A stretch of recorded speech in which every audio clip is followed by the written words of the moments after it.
Welcome to the first media consulting podcast, The Business Chronicles, where we dive deep into the stories of successful business owners. Here's your host, Didi and Nicholas. Thanks for joining today. Let's talk. Good afternoon, everybody. I am so excited to introduce to you Luis, who owns Surveillance Plus, and he's going to share some insight about his business, a little bit of background, and give some inspirational thoughts of those who want to look at starting a business, regardless of what industry, and kind of give some inspirational thoughts of how to go about doing it and some of the things that he shared along his journey to success. Luis, hello. How you doing, sir? Yeah, thank you. Thank you for having me, Didi. Oh, you're very, very welcome. So let's go right into it. Tell our listeners a little bit about your background, if you don't mind. Well, I currently working on security. I got into the industry about 18 years ago after working in franchising. I work for a big corporation, training franchises all over the States and getting the challenges of new entrepreneurs when they go into business. I got into a position for my franchises after 9/11. They were really concerned about security for everybody and safety. Like anything in the industry, it changed from that point over. And I was in charge to find security products, solutions to protect everybody, the customers and the franchises. So I got working with them, investigating what was in the market, and it caught my eye because it was something completely new for me. I didn't know anything about security. It just happened to be in a position to research and get some training, travel overseas, travel around the country to see what would make sense for them to partner with. After I did that for the franchise company, I have an opportunity to start on my own. Like anybody else, I got that bug. Well, congratulations. Go ahead, finish. Yeah. So when I got the bug, I tried to do it on my own. And in one of my travelings and getting trade shows, I came across with somebody that was in the industry longer than me, and he came out to be my mentor. And eventually we partnered in this company and we started Surveillance Plus. Well, congratulations, man. I know the industry itself, and I'll let you share a little bit about your business here in a second. But I know you guys, after looking at what you do from video surveillance to site Sentinel, what is it, Sentinel systems? Sentinel. Yes, Sentinel. Okay. And then access control and a lot of things that, security cameras and all that. So I'll let you go ahead and talk a little bit about that. Well, when you're thinking about security, it's a lot of products and factors, especially in electronics. The first thing that comes to mind, people, is alarm systems, which is a technology that has been developed about 50, 80 years ago, and everybody jumped into that wagon. That was the way to do it. We're coming from an era, and we all came from analog to digital, so a lot of things changed. Video was one of the things that they came out to be more prevalent compared to the traditional alarm sensors and motion. Now you only know this motion. Now you can see and analyze what's happening. So video is becoming to be one of the main ways to protect in the leader, kind of like a point in the arrow on the security factors. Video actually have a big transition from analog to digital. Back in the day, we used to have a monitor with a camera connected to it. Really expensive because you had to use lenses to kind of zoom in into things and see details because the resolution wasn't there. So you had to rely on the lenses. Mm-hmm. Really expensive for most companies because you had to buy a lot of equipment that was expensive. They couldn't afford it. Now that we went to digital, now we're using resolution. Now we're using the little dots. So the more resolution that you have in the camera, you can now zoom in, digital zoom and get details that you couldn't do before. So it lowered the price and the cost for equipment and overall allow more people to be able to use that technology now more commonly. It started in commercial. Now residential is becoming the next thing. So now everybody wants to put a camera in the house, even just as a doorbell communicator, used to get a view and communication using the cell phone that now everybody carries. So it's a big transition in between, but you can see how benefit the technology came across from analog to digital. Absolutely. And technology, like you mentioned, is really transforming the security landscape, right? Absolutely. The traditional alarm system, they used to call a third-party company to connect with you. Back in the day, we didn't have cell phones. So they had to call you, verify there's nobody Mhm. there, and there was a timeline that you lose when something do happen. Now having technology that contact you in real time to your phone directly, and so you don't have to rely on third parties. Not only is more efficient, it's also uh, less costly because you don't have to pay another company to do it. You can do it on your own. As long as you have internet service, we can pretty much send the notifications in real time to a person, and you can make decisions on the fly, making even law enforcement even more uh, effective because they now they know exactly what you're dealing with. They can address things a lot faster. Wow, that's a lot of great information for our listeners.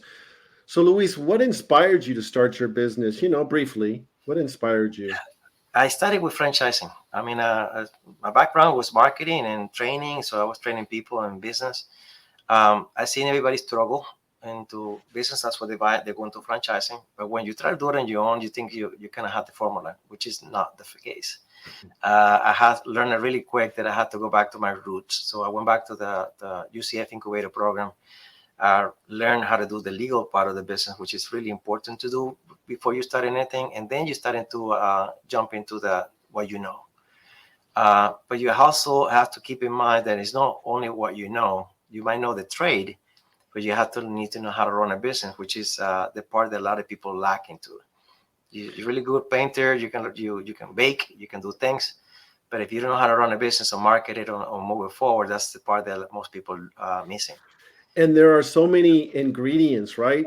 Of course. To starting a business, to running a business, to developing teamworks, and just really bringing everybody together for the same purpose for your business to help that end user, which is your customer. Correct. So, what is the secret to your success? What makes you so successful? The secret is not to be working with your ego that you don't know at all. Hmm. It's just basically relying to people that doing the things better than you do or they have the experience. So it's thinking about legal, I go to an attorney. Accounting, go to an accounting expert.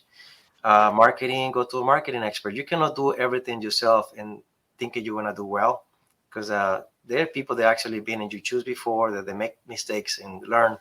So why are you going through the same steps when you can avoid those things up? So I just basically rely into a group of people that can support your business, have a really good core of advisors that And can values. value and put the company at a different level and a lot faster than you try to do it on your own. So, what are some of the trends? Every industry has trends that are really taking off. And is there anything in your industry? Education. You Education. have to keep yourself with the trends.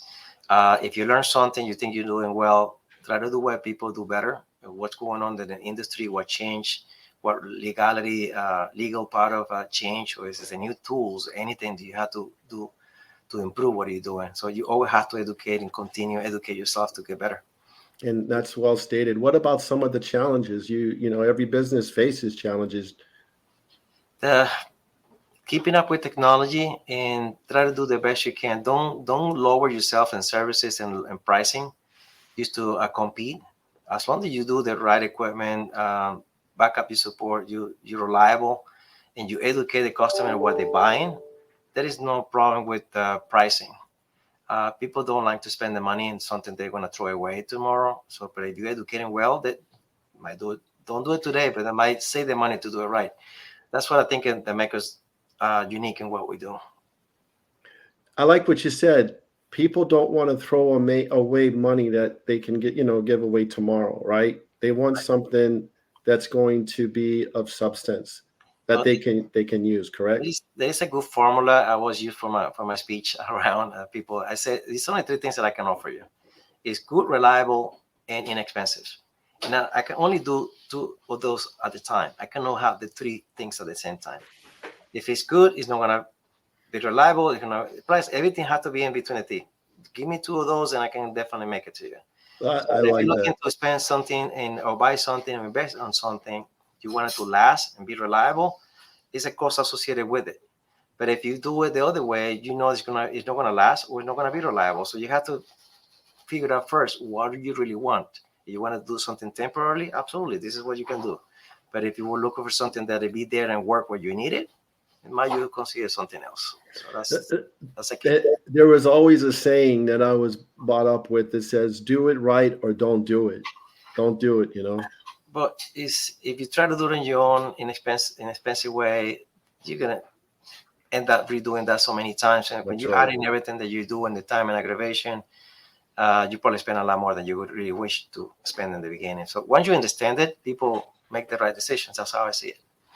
Very good. And we're about to wrap up here. So, there are aspiring entrepreneurs or people who want to own their business or even business owners. Any advice that you would want to give them through your path to success of where you're at today? Go to a professional. Team up with people that have been doing the same thing that you're doing. It's hardly anything out there that hasn't been invented. See what they do right. See what they do best and kind of team up with them instead of competing with them. And then next thing you know, you can do it on your own. That's what I would say.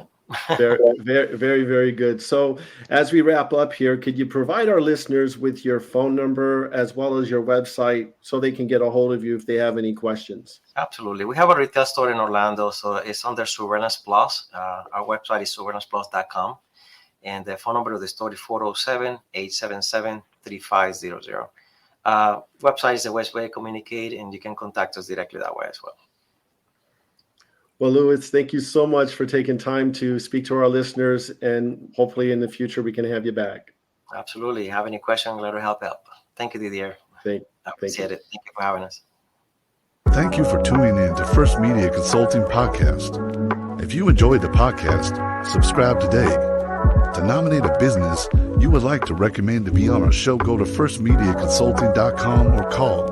Thank you for listening.